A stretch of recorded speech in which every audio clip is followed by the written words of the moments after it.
Hello, art friends. My name is Fleshwad, and today I asked an AI generator to write a random cursed horror story for me. AI is everywhere nowadays. I even saw a TikTok where an artist was using an AI generator for references on her paintings. What a crazy digital world we live in. Today, I wanted to put an AI text generator to the test. Like all free things, they only work to a certain extent. So I did take the AI story, but I will be making necessary edits to keep the story flowing and concise. The free AI also only wrote up to a certain point, so I will have to finish the story myself. Using IDK's emojis, a cake emoji, flame emoji, and a melting face, from the comments of my last cursed video, the AI generator and I created this story for you. Enjoy! Make sure to watch this video in the dark with the lights off and your headphones on for the best viewing experience. It's Miko's birthday. She was worried because every birthday she's had so far has been cursed. Terrible things always happen to her on this day. She's not just worried. Her whole life has changed. Today, she was gifted a birthstone that is said to bring good luck to all women.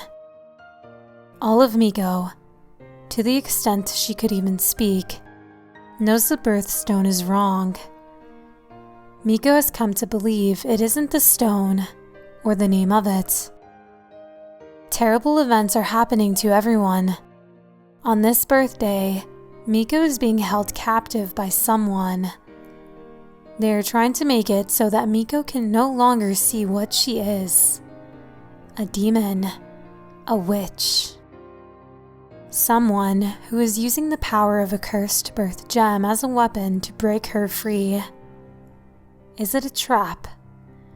Can it work? Does it really work? She doesn't know. Her birthday is coming up. We have to tell her something. It was such a big birthday that the demon used the gem to cast the spell. That's what they wanted to keep from her. That she wouldn't get the answer she wanted. So they used her birthstones to change the rules of magic. They wanted her to think she was in the trough, to stop her from seeing the truth. Why? Because she needs it to live a normal life, with a good job like how she lives with her parents. She could have a husband and son, a normal family for once. I wonder if she even remembers her name. I hear my brother's voice. But I have a little sister. My name is... I'm sorry for the delay in getting back to you, brother. We are in complete shock. How are you? Says a small voice in my head. Not very. Though I will be happy to hear your voice again. You seem to know that much. He says, well, the rest is in your hands. Please stand. Get on your knees. Your hands are tied together behind your back. Your wrists bound together. Slowly. Don't panic, please. We can do this. Go ahead. Says the small voice. This was the first test of my own mind, to see if I might even be able to understand my captor. What they told us to say and what was said were the same. When I thought about what they were telling me, that it wasn't fair, that things aren't always fair, that the curse was not so bad because it only affects the person who took it. Only the lucky one who wears the charm, which is the only person with a choice. If I had to use magic, I can only take it from the one I love. This was the last thing that was ever said. Every moment before this, when we were arguing and making up stuff, that one sentence was always in our heads. We could hear it for days afterwards. Then they would just start talking about how great we are, how it's a miracle that we didn't kill anyone, and we would all go out in the street and sing happy birthday. And then, I remember everything. I was tied to a chair, my birthday cake in front of me, the candles ablaze.